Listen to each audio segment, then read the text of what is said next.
All right, well, hello, everyone. We'll let people kind of trickle in as we go, and that's totally fine. We will have this available on our YouTube channel. So if you have not subscribed to our YouTube channel, please do so. It is new, so we were trying to get to 100 subscribers so we can actually name it Wow Dems. So please, if you haven't already, subscribe to the YouTube channel. We're putting on the recordings, and we're going to put on some like updates for like committees and stuff, as we are actually only doing our we're doing non-business meetings. So basically, like, this is, you are here for the actual presentation. And I do want to acknowledge several people who are here. So hi, Liz. And I also want to acknowledge our former legislative chair who is now running for office. So what's up, Sheena? Yes. Hello, hello. We are so excited to support you there. Oh my gosh.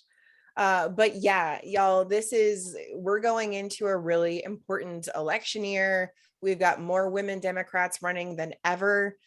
So we are going to have a lot of people to support. If y'all aren't already, membership is only $30 a year, $15 if you are a student. So let's all come together. Let's, absolutely push each other up for 2022. Again, every single year we have more women Democrats running. So we are super, super excited about that. And I want to, let me share this real quick.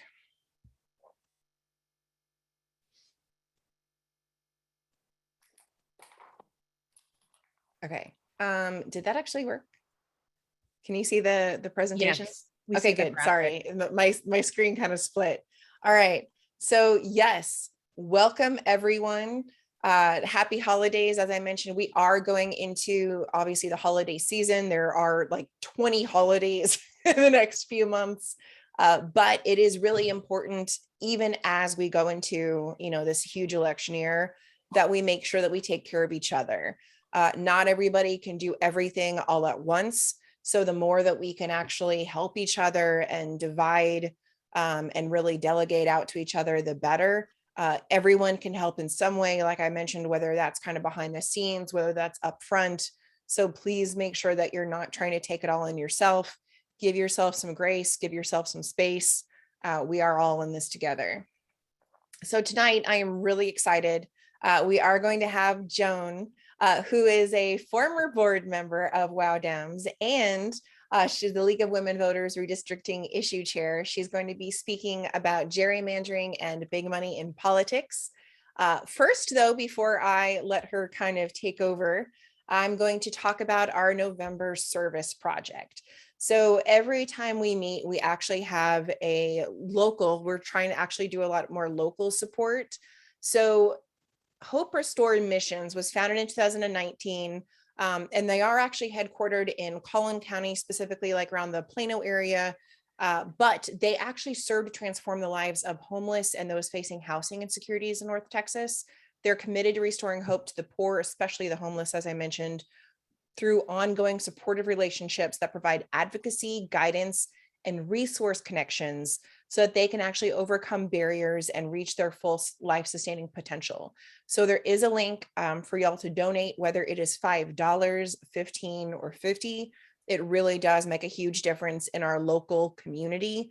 So if y'all have an idea for a service project that we can do for a local group in 2022, please send it over to me at president@wowdems.org. I would love to actually see a lot of these local organizations being supported, especially obviously if it is women led. So I will leave that up for a moment. So y'all can take a screenshot. Okay, now we're going to talk about Joan, and I'm going to let her take it away. So Joan Ridley writes and speaks on the impact of gerrymandering and redistricting, how other states have designed their independent redistricting commissions. She actually leads discussion groups about the various options, how Texas could design an independent redistricting commission. She is a sustaining member of the Dallas Democratic Forum, of Wow Dems, American Promise, Fair Maps, and Common Cause. So we are super, super excited to actually have a WOW Dems member who was so involved in this actually come and speak to us. So thank you so much. And I will turn this over to you. Thanks so much. And I know I've talked to y'all before about this topic, but what I want to do is go through the basics, because some people, I think some of you have been on the call and I've talked about this before, but I want to go through the basics very quickly, and then we'll get into what's happening now. And so let's see. Can I control this? Yes. Oh, you do. Okay. So a lot of people use the terms gerrymandering and redistricting interchangeably, and they aren't the same thing. Gerrymandering is an extreme form of redistricting.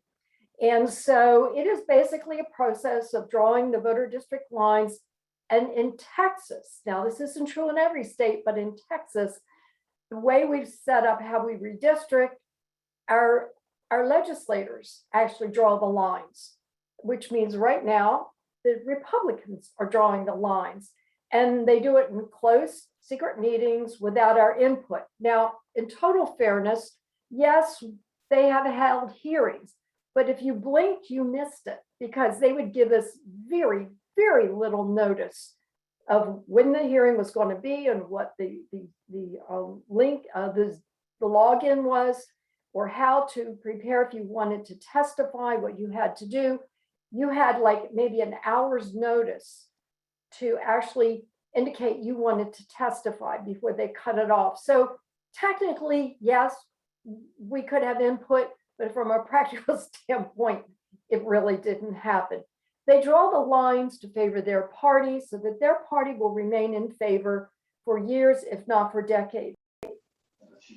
In reality, we call it gerrymandering because we think that poor Elbridge Gerry started all this. Now, he was the governor of Massachusetts in 1812. He had been vice president to, I think, James Madison. He had been there when the Constitution was negotiated and signed. That's a long story. I'm a history buff. I won't go into that. But we call it gerrymandering because he was the first one to actually sign it into law in a state. And it was a local newspaper, the Boston Gazette, picked up on it. And cartoonists saw this shape of the districts. And in Massachusetts, it looked like a salamander. So he drew a cartoon. It's a very famous cartoon. It was on the very first slide. And he called it gerrymandering. Well, over the years, the hard G became a soft G, and we call it gerrymandering. But in reality, the whole thing started with Patrick Henry in 1789, before the very first election to the U.S. House of Representatives. It was his idea, and it's come down to us all these many years. And we still call it gerrymandering when it really should be called Henrymandering. Okay, next slide. Okay, so the upshot is self-serving politicians use gerrymandering to further manipulate our already broken system. And big money gets them into office, but partisan gerrymandering ensures their job security. That's the essence of gerrymandering. And just an aside about big money, $15 billion was spent in the 2020 federal election. The elections, that's all of them. $15 billion, I mean, that's outrageous. So you take these two really, really awful practices of gerrymandering and the big money, and this is what's running our country right now. Okay, next slide. Okay, so this is really the four strategies that they use, and you hear about packing and cracking in the print media. I saw it this time. I had never seen it before, but there are two other strategies that are used that I've never seen mentioned in the media, and it's hijacking and kidnapping. And these two have to do with the idea of gerrymandering and favoring of the incumbents. And so the first thing the map drawers do when they start to draw these maps, it's the first thing they do is circle the wagons, draw maps that are going to protect the incumbents. And these are two of the strategies that they use. One puts two of the opposing parties' candidates into one district, so only one can win. An example of that is Eddie Bernice Johnson and Al Green. They tried to put them in the same district this time, and there was quite a row on the floor when they were talking about it. And I think they wound up not doing it because they really wanted to nudge out one of them, probably Eddie Bernice Johnson. The other one's kidnapping, and that's where you draw the lines around the house of the legislator, your opponent. You want to get out of there. You want to move him to a different district where he's unknown, he's got a hard time winning. And so that's called kidnapping. But you rarely hear about that. And that probably is the most important part of the strategies. Okay, next slide. Okay, so it really does impact how we're governed because legislators have job security. They are unresponsive to our needs. People don't register to vote, much less turn out to vote. We are 47th, I think we're even lower now in the country for voter turnout. And this is one of the reasons is people sense that it's a setup from the start. Why should I bother to vote? Legislators focus more on staying in power than on serving us. And they scream so loudly that they don't even hear us. They don't pay attention to the polls. All they care about is, here comes big money. Once they're in, all they care about is their supporters, their financial supporters. What positions do they want them to take? And the NRA is a prime example of that. And that's why we don't have gun control. And it just set up a situation where the opposing candidates, like the Democrats, for years, we didn't have anybody running in some of these districts. Thankfully, in the last election, 2 or 3 elections, Democrats are starting to fight back, thanks to people like the feds. And so, and it does attract candidates with questionable intent. They want to get in there, maybe stay there for a term or two and then get a fat paycheck being a lobbyist. So that's one of these are the things that are impacted by gerrymandering. Okay, next slide. Okay, so just to let you know very basically how the redistricting process works, it starts with the US Census. The US Census reveals the changes in population since the last census was taken. And what we learned this time was that there's been a huge shift of population to Texas. And as a result, Texas gained 2 more seats in the US House of Representatives. We had 36, now we have 38. We were pretty sure we were going to end up with 39, but due to, we think it's because of the undercounting of the population, we only wound up with 38 seats, but that's still pretty good. So then the data from the census goes to the legislators and they start drawing the lines. And I'm really simplifying this. It's a big deal getting the data into the software and all that. And that's where the new districts end up. It's because of all this new data. And now we had 2 new districts to add to the mix. Now, there are 2 kinds of gerrymandering. One's racial, one's partisan. Racial is clearly unlawful, has been since the Voting Rights Act of 1965 was signed into law by Lyndon Baines Johnson. It had a provision called pre-clearance. And I'm sure you've all heard about this. And that's where the pre-clearance is where when they set up that law, it said the states that were constantly violating the 14th and 15th Amendment, and they were gerrymandering in favor of the whites and disenfranchising the blacks. At the time, Latinas were not such a big issue. They said, look, you states, you're going to have to get your maps pre-cleared with the US Department of Justice. And they called it pre-clearance. Well, here's what happened. That worked really, really well. And then in 2013, there's a famous Supreme Court case It was Shelby County versus Holder, as in Eric Holder. And the states wanted to get rid of this preclearance. And the Roberts Court said, okay, we don't need it anymore. And Ruth Bader Ginsburg famously said, I'm sure y'all remember this, she said, oh, when you're in a rainstorm and the umbrella is keeping you dry, why would you take the umbrella down? That was her analogy, and that's exactly what they did.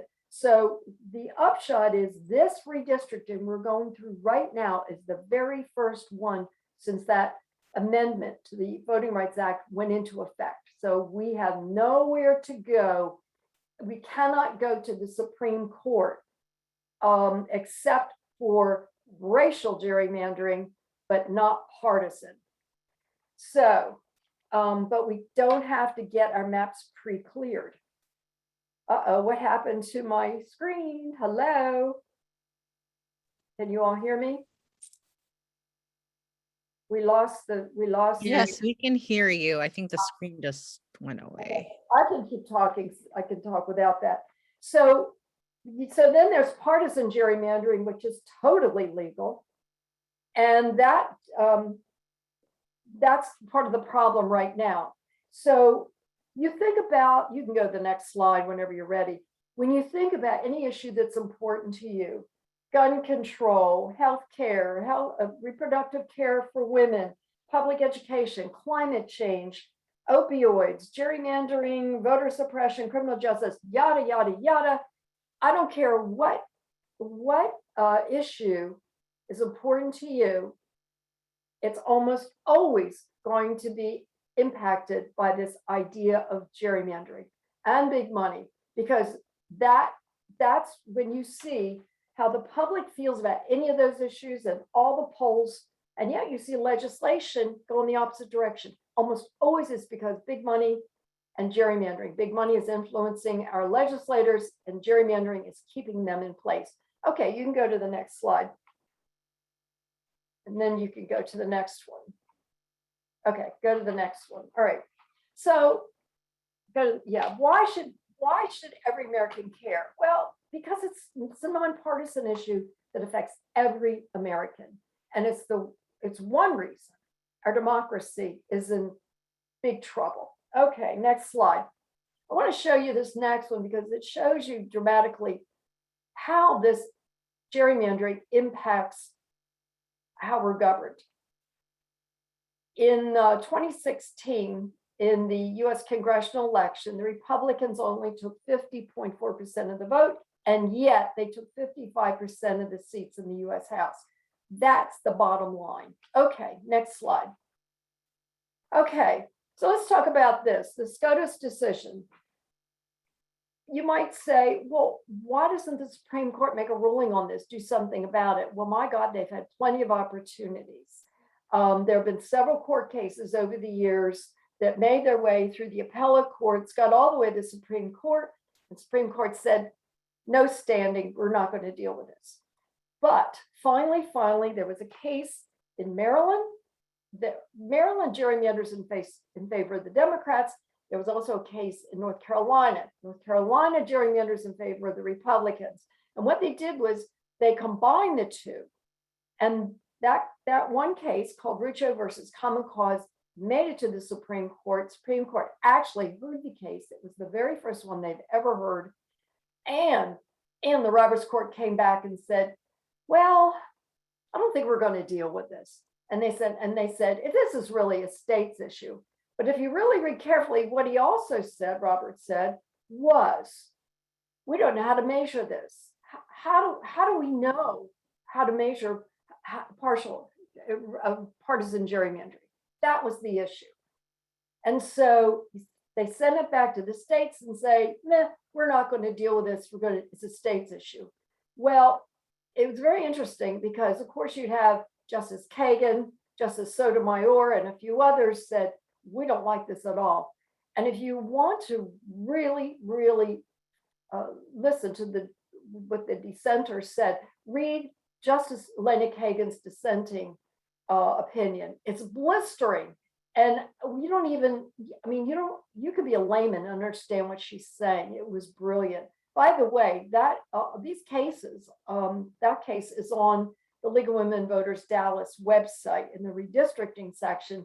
And we actually have Kagan's dissenting decision there, and it's well worth reading. Okay, next slide. Okay, so between pre-clearance and the Rucho versus Common Cause case that went to the Supreme Court, you might say, ha, we're trapped like rats. Not so fast. Next slide. What's happened is that they overdid it on their partisan gerrymandering, and to get the maps they wanted, they had to racial gerrymander. Now we got them. I thought it was very interesting. I was on a call with Phil King when he was the redistricting chair of the Texas House, and he was being interviewed by Ross Ramsey, who is the executive editor of the Texas Tribune. And he said to Ramsey, he said, our party, the Republicans, voted us into office, so of course we're going to draw the maps to our favor. But I think they overplayed their hand, because when you look at all the court cases, go to the next slide, you will see that they have racially gerrymandered, which means we can now get some traction in the courts.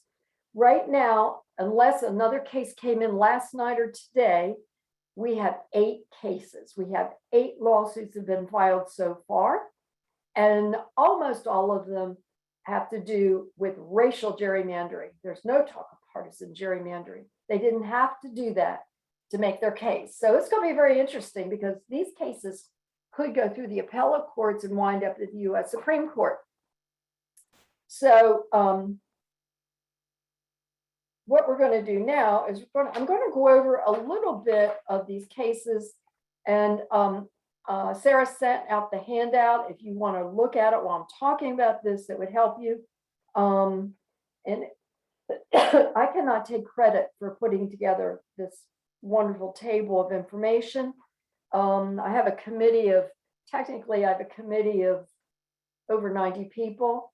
My worker bees, the worker bees on this committee are, with the League of Women Voters, about 20 people. And we have a team that does nothing but watch the lawsuits, includes 3 attorneys. So the summaries on what Sarah sent you were written by attorneys. So anyway, the very first case was Gutierrez versus Abbott. Now that one really had to do with, why are we even redistricting now anyway in a special session? Because clearly the Texas Constitution says that it will set the time for convening a legislative session to withdraw the maps at the first regular session after the publication of each of the US decennial census. So why are we even redistricting in a special session? So that is actually in the courts right now, and I don't think there's any chance it would be overturned, but if it were, that would be pretty interesting. But I don't know how they could be any clearer that why are they even redistricting when clearly our Constitution says you can only do it in a regular session. Almost all of these cases were brought by coalitions of Hispanics and Blacks organizations, nonprofits, almost all of them. And they all pretty much say the same thing. They all pretty much say that given the over half of the increase of population in Texas since 2010 was due to the Blacks and the Hispanics, especially Hispanics. Why are we not giving them a chance to elect representatives that reflect their needs? And that's pretty much what all the cases say. There is one, MALC, the Mexican American Legislative Caucus versus Abbott. That one's interesting because it says you're violating the county line rule. And what that says is, in the state of Texas, you can't break up a county when you're drawing a map. If you got too much population in one county, you group it with another county, but you don't break up a county other than that. And they did. And so that's what the MALC lawsuit says. And that is in Cameron County. Then there's the MALC suit, another one, and that says that that the maps are in violation of the 14th and 15th Amendment and Section 2 of the Voting Rights Act. Then you've got, this one is very interesting. This one just came in, I think Tuesday or Wednesday. This one is very interesting because it addresses the Senate.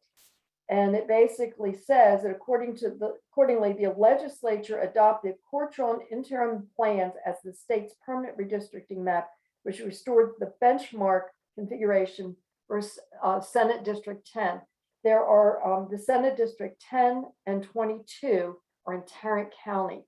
So this has to do with that one. And that did go up to the, let's see, I can't remember. Yes, this one of these did go to the Supreme Court. It was a racial gerrymander. And so they're back again with the exact same problem in the exact same jurisdiction. And so then there's another one, the Texas NAACP, they have filed suit. And another one is Fair Maps. That's a new one. And that is a coalition of all the voting election groups like League of Women Voters, Common Cause, Clean Elections, and about 5 others in that coalition. They filed a lawsuit. So they're all pretty much saying the same thing. Basically, that the Blacks, the Hispanics, and even the Native Americans have been they have been disenfranchised, except for the few that I mentioned. And so there's a very good chance that some of these will be consolidated because a few of them are even with this in the same court with the same judge. But in the meantime, I would imagine we're going to see more cases coming in. And so I think that's good news. That means the activists are working hard and standing our ground. And so I'm kind of optimistic for some of them. We'll see what the courts do with them. But I think because they overstepped their partisan gerrymandering and crossed the line into racial, we've got a great chance of working all the way through the appellate courts. That's the good news. The bad news is that it takes time to get through this courts. And our legislators know it. They know they're wrong. They know they broke the law. And they know the court is going to appoint map drawers to come in and draw the new maps. They know that. And they also know they're going to get away with a few elections before we get to that point. And by then they will have elected candidates of their choice. So that's the good news and the bad news. And what I want to say is, let's go on to the next slide. So the thing is, what are we going to do about all this? Well, if you do what California did, they established an independent redistricting commission, which is what all these fair election groups have been fighting for years. And so California actually increased tremendously their voter turnout by establishing an independent redistricting commission back in 2008. And so it's been around a while. And so their voter turnout in 2012 was 25%, zoomed up to 37%. Compared to that, our pathetic turnout of 10% in Dallas County, which was up from 4% in our primaries. Pretty sad, I think you'd agree. Okay, next slide. So, Sarah, you want to move the slide? I don't think Sarah can hear me. Okay, so what do we do in Texas to change all this? We would have to introduce a bill that the bill would state what they want it to look like, an independent redistricting commission. In the 86 congressional session in Texas, we had about 7 bills introduced. In the 87 session, we had 44 bills. So there's a lot of interest in this topic. I don't think it's going to go away. And if the Republicans were smart, they would start softening to this and negotiate and get a kind of commission that they want, and mostly having some input. Because if they don't, they're going to get booted out, and they better face the music. But in order to get a bill passed, you have to introduce a bill, has to pass the House by 66%, the Senate by 66%. Then it has to go, the entire bill goes on the ballot and the voters have to vote for it. Over 50% of them have to vote for it. That's how we're going to get an independent redistricting commission.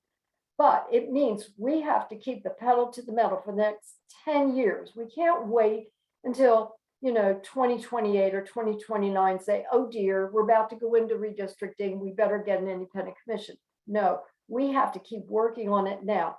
And my advice would be, first of all, we have to get out there to right now, the maps are drawn so that it's pretty predictable who could win elections, knowing who turns out to vote. But what if we were to register a whole lot more Blacks and Asians, Latinos, and Native Americans? That would throw their count off and they would not be winning the elections they had counted on. We also have to get these groups out to vote. And then we have to support candidates who want to establish an independent redistricting commission. So at every meet and greet, we got to be asking them, do you support an independent redistricting commission? And make a little note, that's who I'm voting for. And if they don't know the basics about this, then I wouldn't vote for them. So that is pretty much all I wanted to say. And I wanted to keep it at about 30 minutes. But anyway, if anybody has any questions, I'd be happy to answer them if I could. Awesome. No, this was awesome. I'm going to put up these resources real quick while y'all are thinking of questions. Yes. If you want to take a screenshot of it, and then I'm going to stop sharing for a few moments so we can ask some questions.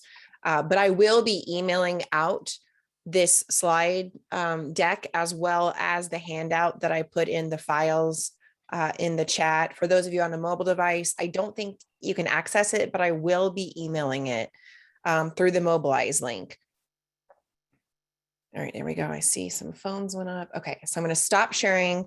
And then if you have a question, please go ahead and let us know or raise your hand, I guess, because that way we can make sure we don't get like everybody talking all at once.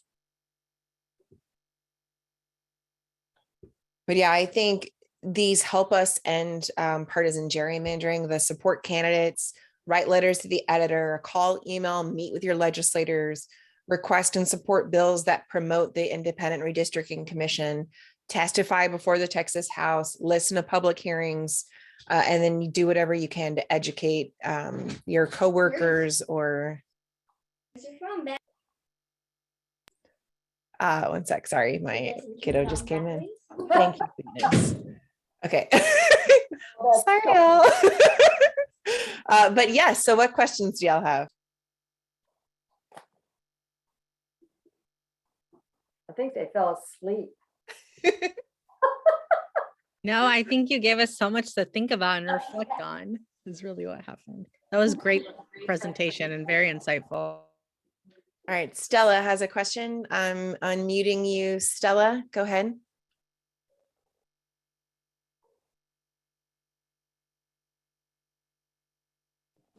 Okay, can you hear me?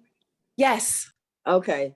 My question is this. How can you prove that gerrymandering, how can you prove racial gerrymandering? I remember during the special session when my state senator, Beverly Powell, was testifying and well, she wasn't testifying. She was asking a question of the legislator, and I cannot remember the lady's name, but she asked her specifically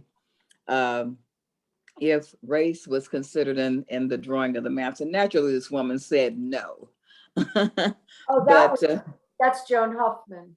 Okay, Yeah. and of course she said no, but the fact is that because if that, I think the way they've drawn the maps that Beverly Powell may not be my state senator anymore, which means that I won't really have any representation at all, because because my so-called state representative, and I'm saying so-called because he's non-responsive to any communication that I send to him.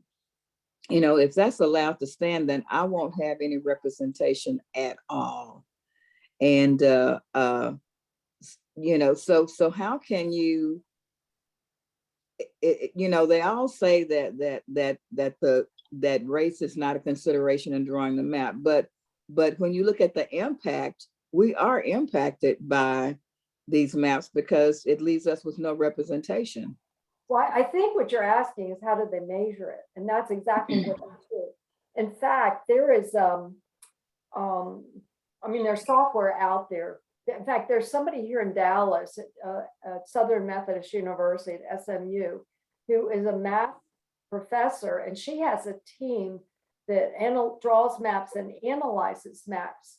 And on her team, she has this guy who's a programmer, and he has written this program that actually, when they put in all the data for a given map, what it shows is it spits out these charts that shows the likelihood that the map was drawn was by chance or was by design.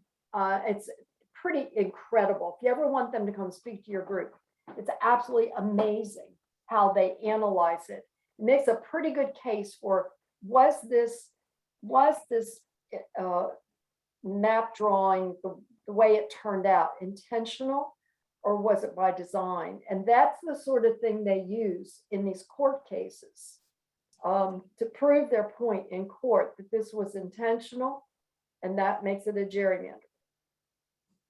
So it So- sounds like the way to prove it is the demographics that they're able to actually pull from data sources. Oh yeah, there's data sources from the U.S. Census Bureau, and they load that into the system, and then they load in the map that was drawn, and they apply that to the map, all that data, and what that comes out with is it charts what's the likelihood that this was planned, or could it have been drawn another way to include more Blacks in this district, or more Latinos, or whatever.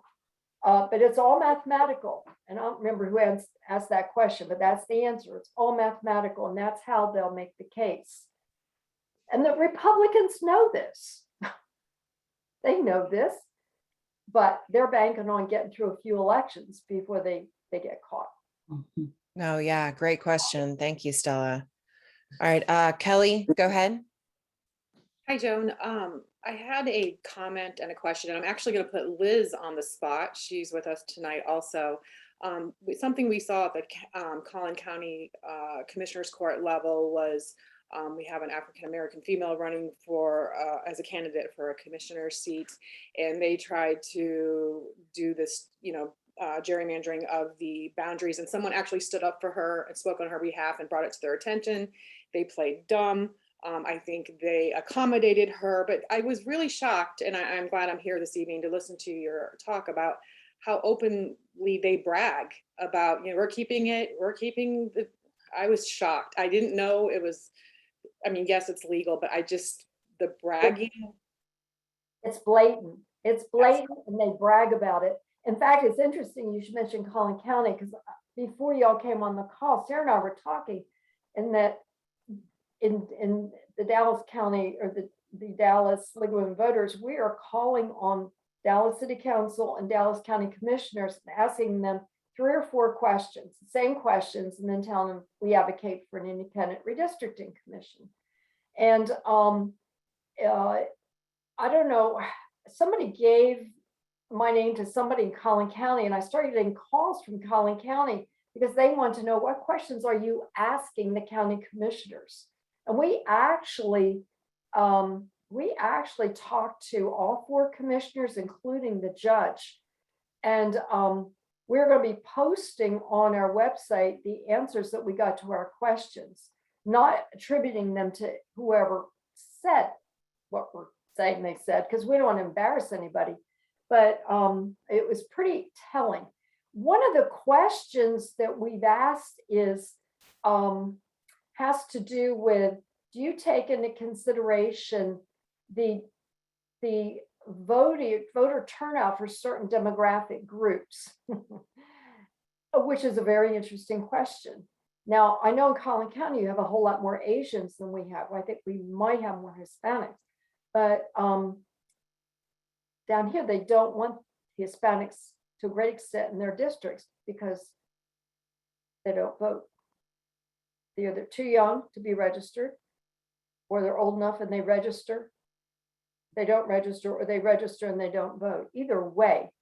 And so it's pretty interesting, the answers we're getting to these questions, and we are going to put them on the website.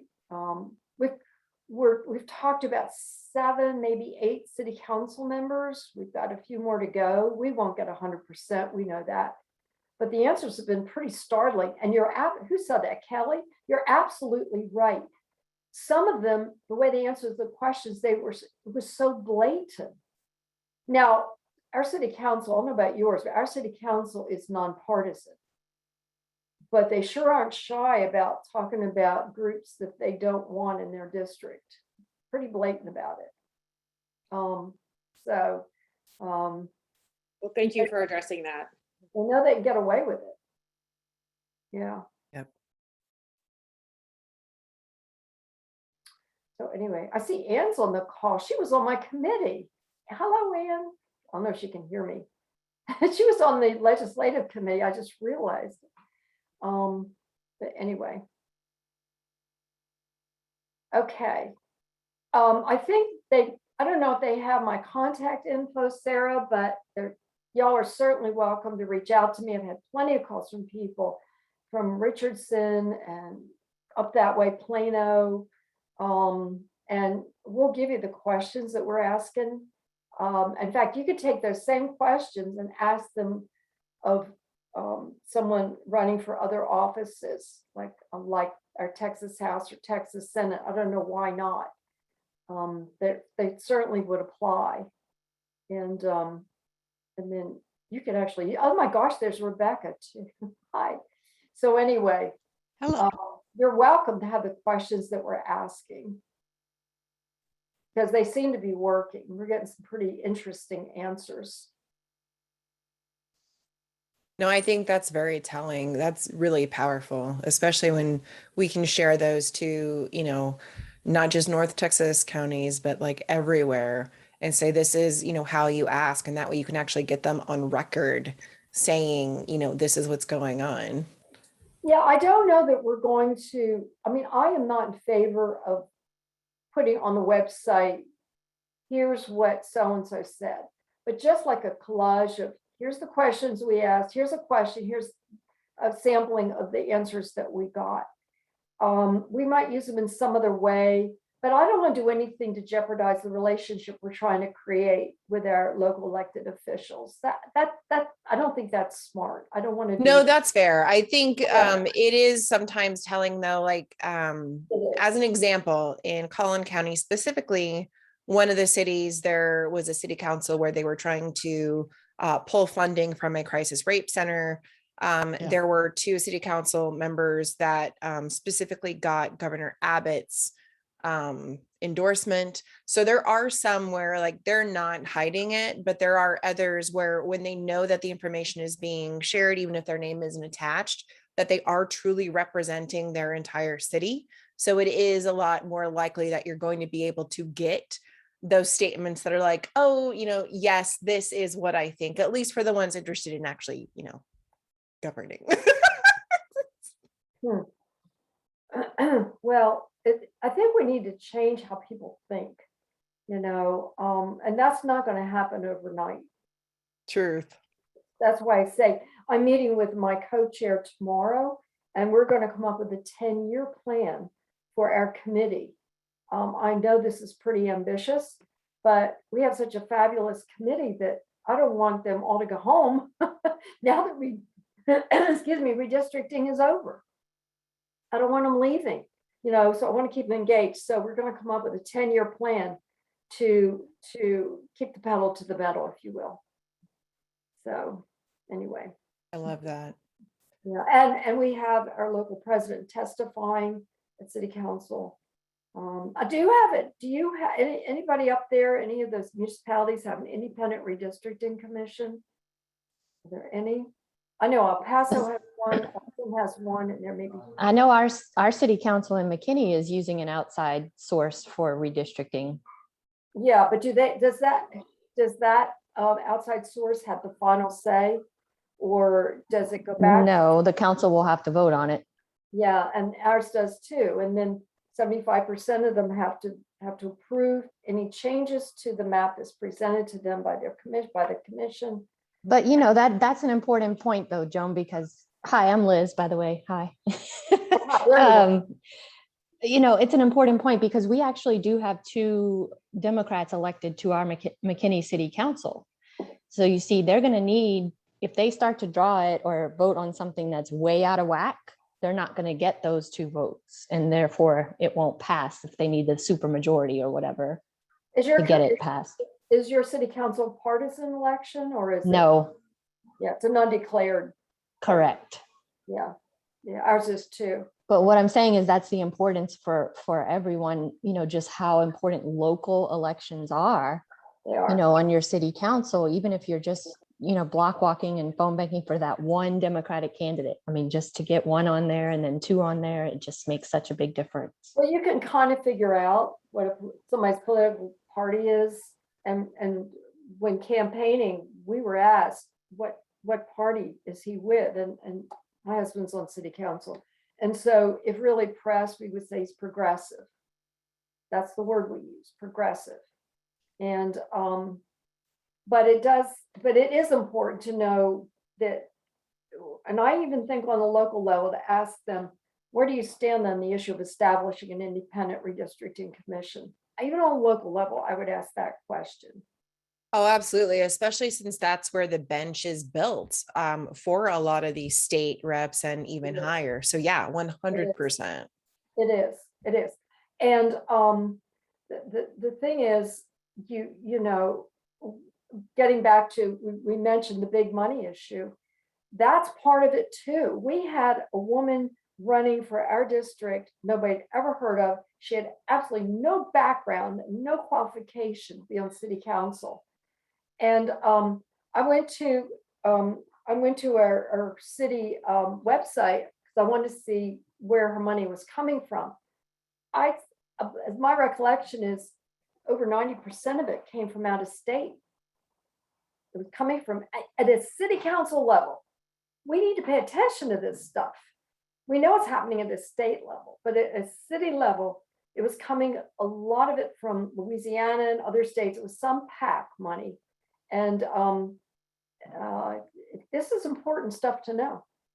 Wow. Yeah, that's scary. It's very scary. For Texas, we have Chris Tackett. So if you don't already follow him on Twitter and Facebook, he's got a webpage where he actually breaks down where money comes from and how Republican money tends to be big money from a very small number of people. Whereas the Democratic side, you have a lot of little donations from a lot of people. So it's really amazing. But the fact that it's now at the city council level, that's frightening. And I applaud Chris Tackett. I love what he's doing. I've been a big fan of his ever since I first heard him speak a few years ago. I mean, he's wonderful. He's doing great work. So anyway, so you guys have to go on, and do you have another meeting you're going to start now, or are you? That's amazing. If y'all have questions, we're going to be doing some announcements. We're going to be letting our candidates briefly introduce themselves. I'll start with you, Mihaela, because I know your phone is dying. So I'll let you go. I'm going to sign off. Joan, this was amazing. Like, this is a lot of information. And more importantly, here's how you can actually help.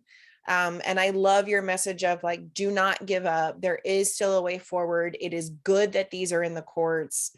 So truly, thank you. We're trying to gerrymander for the next 10 years.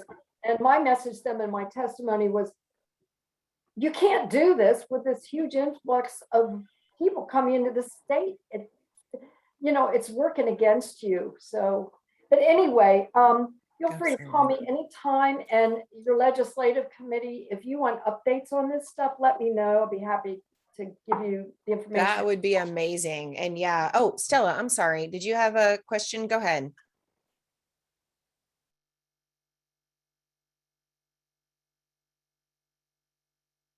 Stella?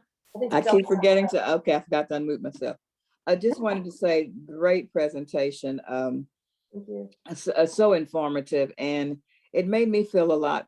I was kind of discouraged, especially with what happened, in this past the special legislative sessions. Yeah. And I was thinking that groups like the NAACP and other groups like that really weren't doing anything. And as a result of your presentation, I'm finding out that folks are taking action. We just don't hear about it. So I am so glad that I attended this, and great job.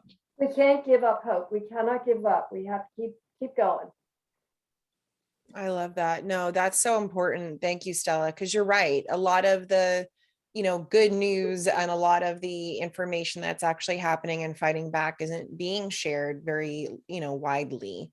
So being able to, put out information like, here's what we're doing and here's what's going on, and, sharing information from League of Women Voters and on these lawsuits, like we're going to have to word of mouth it if, a big corp isn't going to actually share it. Yep, you're right. Actually, the big corporations are getting involved because they are having trouble, some of them getting employees to move into the state of Texas. That is actually a good point. When I worked for a local major company, they actually had their lawyers and their lobbying arms pushing against the bathroom bill. This was, when I worked, we had yet to get another one, but this was when I worked for them several years ago with that first one. And you're right, like a lot of the corporations were pushing against that because they understand that you're not going to get employees that want to move here or that want to be a part of this. So the more pressure that we can actually put on corporations, that's who elected officials listen to. So yeah, that's a great point. Yeah, thank you. Reproductive rights that they've just trampled women's reproductive rights. Well, what corporation wants to move here, a young woman, So they're just two examples. And we're on, I mean, we're on CNN every night, something that Abbott has done, Texas has done, and it's really stupid. Who would want to move here? Maybe some gun-toting guys, I don't know. So anyway, I'll let you get on with your meeting, but thank you so very much for letting me be with you. And I do mean it. Call me, and if you find out what's going on, I'll give you an earful. Thank you. No, truly, we really appreciate it.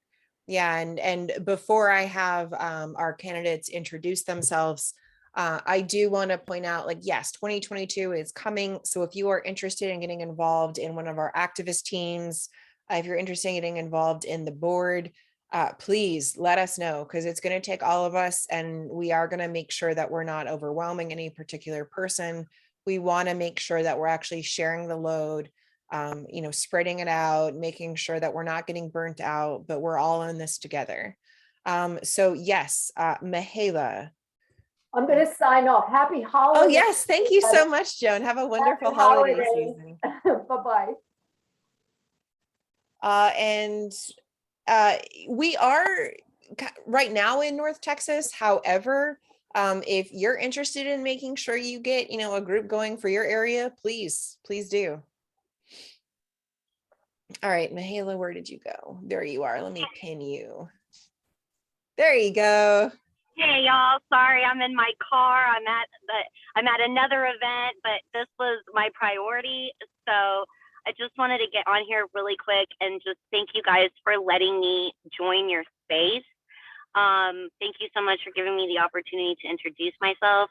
For those of you who don't know me, my name is Mihaela Plisa, and I'm running in the newly gerrymandered House District 70.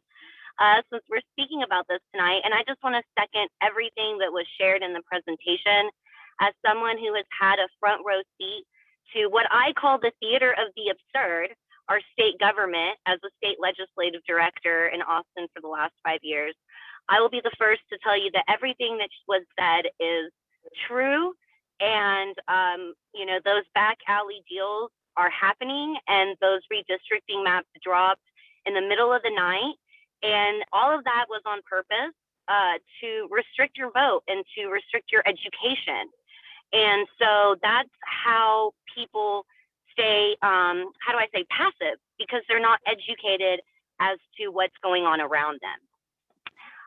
So just a little bit about me. I've been a legislative director in Austin for the last 5 years, working for progressive Democratic members, passing progressive legislation. So it is not all doom and gloom. I can vouch to say that I have worked on passing maternal morbidity, the maternal morbidity task force. I have worked to pass trauma-informed care training for our attorneys who handle our foster care kids. I have worked to pass property tax exemptions for Gold Star widows who have given the ultimate sacrifice for our state and country. So it's not all doom and gloom. We can get progressive, meaningful legislation passed in Austin, and we have a really great opportunity. It's not going to be easy. There are a lot of people who are getting in the race of House of 670 because they think it's going to be an easy race. They see the numbers and they think it's Dem leaning and I'm going to win it. That's not true. You know, if anything we've learned from tonight, we know that the Republicans aren't going to give us a Christmas gift. You know, there are tricks and trades to this district that we're going to have to out-organize in order to get our base out to vote. But I'm in this fight because I know it's going to be hard and because I know that it's worth fighting. People are dying. I've lost people in my immediate friends group that died of COVID. I have neighbors who were frozen in February. So for me, this is life and death. And so that's why I'm running a little bit about me. Anybody who's talked to me for 5 minutes knows I can talk forever. So I'm just going to cut it off there. But no, thank you. I really appreciate it. And she put her information in the chat, but just in case, we will make sure that the candidates who put their information in the chat, that we'll get that out as well. So no, yeah, thank you very much. And we really appreciate you being here, knowing that you're at another event too. So yeah, I know you're like, my phone is dying. I was like, all right, I'll let you go first. No, I'm in my car, and it's just been a real big priority for me to just kind of talk to you guys and let y'all know that it's not all doom and gloom. We can do this. we're gonna get down there. We're gonna pass meaningful legislation. Cool, thank you. And then Kelly, I will let you introduce yourself, and thank you for your question earlier. That was great. Thank you. Hi, everybody. It's so weird looking at a computer and seeing yourself talk. It's the weirdest thing in the world. I'm trying not to look at myself, but I wanted to introduce myself, Kelly Karthik, and I am running for the Frisco ISD Board of Trustees. I'm a candidate, and I didn't plan this. It kind of just happened with past efforts and work. I would like to, I would say my message is that the current school board is having some serious communication issues with a lot of the residents in this community. We're a very diverse community, and we're growing leaps and bounds all the time. And there's a lot of people frustrated right now that their voice is not being heard equally, fairly. They feel that if they don't have a popular opinion, the board is not listening to them. We're all taxpayers. We all should be treated with respect and dignity and be given the same amount of time to air our concerns and our voices to things that concern us. And that's not happening right now. I would say, secondly, I'm reaching out, not just locally, but developing relationships and friendships with people also at the county and state level. I believe in the big picture of using every resource that there is out there to make a difference. And I would like to help bridge that gap of what's happening right now in our community and in our school district. And I'm very passionate about diversity and fairness. And I've been acting in an advocate type of position ever since this COVID thing happened. I led a lot of families to get organized and showed them how and what they can do to get their voices heard on that level. I could go on and on, but I'm going to keep it short. So I did include my my link that to the kellyforfrisco.com. I just last night was trying to finish it up. We're still editing, but you may check it out. And I do have a meet and greet that I welcome all of you to attend. It is in Frisco on Main Street, Sunday, December 5th. It's at 2:00. It's at Karmic Grounds, which is a coffee and tea place. You can come in, you can get a discount. Just tell the barista you're with my group, and it'd be a great opportunity for me to meet you. You can meet me, you can ask me any questions you want. But I think it's time that we get a little bit more fair representation of what our community really is right now in Frisco. And right now, these citizens and tax-paying, members of the school district, the parents are feeling really frustrated. So I want to continue the work I'm doing in that capacity and reach a wider array of, I should say, that's actually not the right word I wanted to use.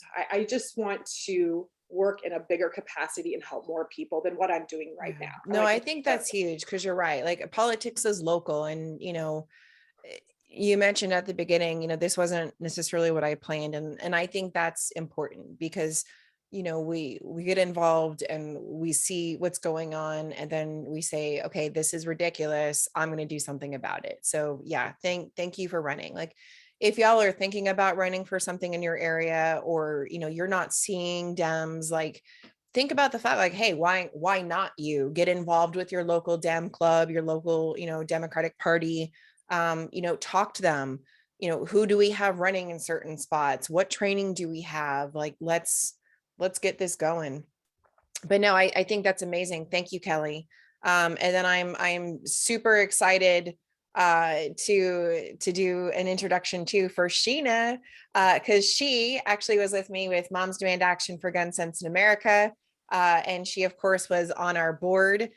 Now, of course, she kind of had to step down from legislative because she is going to be running for office. So I want her to introduce herself to you. Go ahead, Sheena. Hello, can you guys hear me okay? Yes. Perfect. I am having some technical difficulty, so I'm just going to leave you with that picture that's there, and hopefully my sound stays the same. But thank you guys so much. And oh my gosh, this was the perfect meeting. This is my passion, literally my passion topic. So I am so grateful to Wow Dems. I feel like I really cut my legislative teeth being part of this amazing badass group with you ladies. And I tell you what, I stepped down from legislative chair because I had work. I had real work and a real commitment at my paid, and you can't see my air quotes, my paid job. And it required me to take some really hard tests to become securities licensed. And you know what? This crazy legislative session was so ridiculous that I had to step back into voting folks, helping people register. I'm a VDR. I had to get out there and start helping to register. As Joan mentioned, that's our remedy for this. I helped with another organization that got involved in redistricting. This has been the craziest session ever in my lifetime. And I am a native Texan. I am a fourth generation Texan, and this is just absolutely ridiculous. So I could no longer sit on the sidelines and just wait and hope for someone else to come save me. Because guys, guess what? We are the change we have been waiting for. We are them, okay? So we, as women, we are the super majority. We need to step into our power. Every single day, I have this imposter syndrome going through my head like, am I ready? Do I know enough? Men don't do that. We have to stop. We have experience, we have skills, we have knowledge, and we have empathy and care for people. And to me, that is all that we need. Beyond that, there's a whole lot more that you guys can find out about me and my campaign. Literally, it has been started in the past 30 days. So we are building this plane while we are flying it in the air. But I tell you what, I will make sure all of that information gets to Sarah and to this amazing group, because I need volunteers. I need donations. I need support. I need prayers. Most importantly, as Joan mentioned, we need people to get to the polls and vote. Vote. I testified this summer for redistricting and waited on the line for 8 hours. Who can do that? People can't just take off work to testify. They try and make all these hurdles. And again, just like Joan said, I'm passionate about this topic, so I'm going to stop. But I will tell you, the diversity of Collin County is real. Real. We are almost at 45% of a diverse population, yet we have zero representation, zero. So I am running as a candidate for House District 61. I will give my information to Sarah and I will give time back. Thank you. No, thank you. Seriously. Like, I'm so excited to see, people who I have, just been a part of these organizations with running for office. It is amazing. And you're right. Like, cause there was, another Moms Demand Action volunteer that I was with where, she wasn't super comfortable in front of a bunch of people. She came with us to have a meeting with our congressional person, which at the time was Van Taylor. But yeah, she came in, she was like, okay, I'm just going to kind of watch. I'm just interested. She was a college professor. And then when we were mentioning, like, we brought up the voting record with Van Taylor, and we're like, hey, you are the one that, co-sponsored the bill that put, forced guns into college campuses. And she immediately was like, wait, that was you? She's like, oh, now I'm mad. And she actually ran for office last year for a local position. So it was like, yes, when you That's actually what gets meet women. with these people. Yes. We that's what we do, right? We run because we are upset and we know that we need to make that change. So yeah, passion works. Exactly. Channel it. Amen to that. No, that's amazing. Thank you so much. And then, yes, I saw Lorenzo pop on. So let me find you real quick, Lorenzo. I will pin you. You can introduce yourself. Hey. Hello. Hello, everyone in Collin County and Wow Democrats. I don't know why I have to follow up Shayna. That's a tough one. We've been able to speak a little bit, and I'm really excited for her candidacy as well. I am running for Texas House District 70. That is Plano and Dallas in Collin County. There's a little bit of Allen and some of Richardson tossed in there. I was the Democratic nominee for Texas House District 67 in 2020.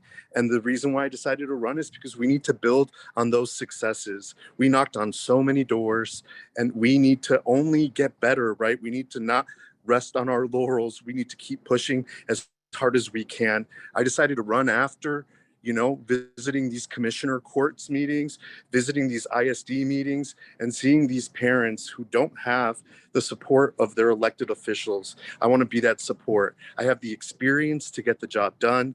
I've worked on multiple campaigns, seeing how those work and making sure that we're doing a good job for everybody. But I want everyone to know that we need to elect people with integrity. We need people that are from our community, that are going to go and fight for the needs of the people actually within our community. That's why I'm asking for your vote. I need your support.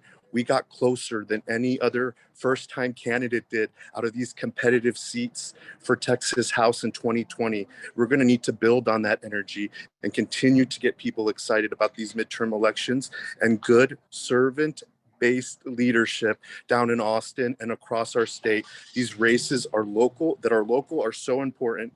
Please show up for your school board. Please tell your family to go vote. If we all go and do that within our own communities, we'll be very successful in Collin County and then across the state. I really appreciate the time. Please donate, volunteer if you can. I know a lot of you already have, so I really appreciate it of that support, and hopefully we will keep this train going all the way through November and beyond. Thank you so much. Thank you. It was good to see you. And then, yes, did I miss anyone? If you are running for office, please raise your hand and I will make sure that I get you to be able to introduce yourself. But also, if you are part of a campaign, please put that information in the chat. There are a lot of things going on, obviously. One announcement that I will mention, is that Beto is going to be here locally on Sunday. There is a mobilize link for that, so please check that out. If you do have any announcements, because I know we have some club leaders here, please raise your hand and then we can unmute you so you can mention like an upcoming event. Caroline, she's the president of Plano Area Democrats. I know y'all have something coming up. Is Karen Hearns still on here? She might not be. We might have. Oh, there you are. I'm still, if Liz is on, Liz can make the announcement for Friday night. We're doing our Friday night social, and it is at Wing Bucket on 380 in McKinney, and Mike Cohen will be joining us. Awesome. Very good. All right, Liz, you can. Hey, Oh, sorry. Go ahead, Caroline. Oh, no, you're fine. I was going to say tomorrow, if you want to do something before the McKinney, Plano Dems is doing a virtual happy hour. We're breaking down how awesome the new maps are. I think Plano has 5 House districts now. So we're going to be breaking it down and looking at not just how it trended with Biden, because that's kind of bullshit when you're looking at races, but like with House districts and stuff, so we can look at where we need to be concentrating so we can win in 2022. I love that. Yeah, focused effort. Yes, absolutely. All right. Any other announcements? I want to make sure I get everyone. Awesome. Oh, go ahead, Liz. I'm so sorry. Sorry, I'll wait. I have to change my background so that I can be official. Okay, I'm wearing my CCDP hat again. Nice. Allen Democrats also have a meeting on Sunday the 5th, December the 5th, if you are interested in that. Frisco Dems has their meeting too, Sunday the 21st. And we are doing a CCDP fundraiser on December the 5th as well, that evening, with Dale Hansen. Awesome. So we're bringing in Dale Hansen to have a big fundraiser and have him speak. So that all these dates and information is on the CCDP website, which is collindemocrats.org. Awesome. Thank you. And yeah, I really appreciate all y'all being here tonight. This is such an important topic. I mentioned it earlier, but I know some people have come in and out. So this will be up on our YouTube channel. If you are not already subscribed to our YouTube channel, please go to YouTube and type in Women Organizing Women Democrats. And we will, it's a fairly newer channel. So we're trying to get to 100 subscribers so we can actually put Wow Dems. So yes, please go subscribe. We will be putting this up on there, and I will be emailing the deck as well as that handout that Joan has with the information on the lawsuits, because, oh my gosh, that is where everything is going to happen. But seriously, have an amazing holiday season, have an amazing weekend, and thank every single one of y'all for volunteering for a campaign, running for a campaign. We are all in this together, and, you know, empowered women empower women. So we're going to make some noise and cause some good trouble.